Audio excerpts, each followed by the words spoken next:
ওয়ালাইকুম সালাম ভাই, কেমন আছেন? এই তো ভাই আলহামদুলিল্লাহ। আপনি কেমন আছেন? ভাই আছি আলহামদুলিল্লাহ, ভালো আছি।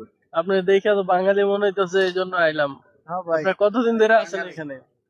ভাই আইছি এই তো 10 মাস প্রায় কাছাকাছি, এই 9.5 মাস এরকমের। ও, সার্বিয়াতে আসছেন, কিরকম খরচ হয়েছিল আপনাদের? ভাই খরচা তো ভাই এটা কনফিডেন্সিয়াল, এটা বলা যাবে না।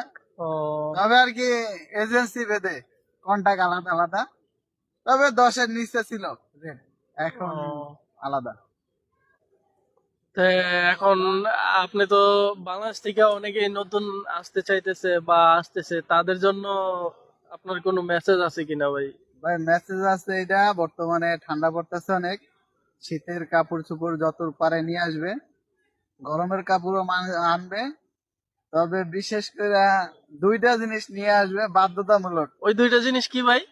ভাই ওই দুইটা জিনিস, একটা হইতেছে গিয়া বদনা, আর একটা হইতেছে গিয়া দরজার সিটকানি।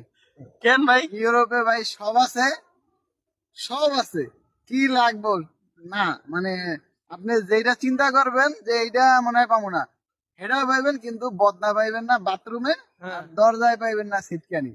এই হাই হাই, দুইটা জিনিস পাইবেন না, এই দুইটা জিনিস নিয়ে মানে আসবেন। কি তাইলে কি ইউরোপের মানুষ বদনা দিয়ে কাজ সারে না? না ভাই, ওরা আইগা হচ্ছে না, হাই হাই, কি ওরা বলেন ভাই? আইগা হচ্ছে না, ওরা হইতেছে গিয়া টিস্যু ব্যবহার করে আর পুষার ব্যবহার করে হয়তো বা। ওরা সিটকানিও লাগে না? না, সিটকানি লাগে না। আচ্ছা, তাহলে তো সবাই শুনলেন। সার্বিয়া আসার জন্য যারা চেষ্টা করতেছেন বা ভবিষ্যতে আসবেন, তারা সবাই ভাইয়ের কথাগুলো ফলো করবেন। ভাই ধৈর্য ধরেন, ধৈর্যের ফল মিষ্টি।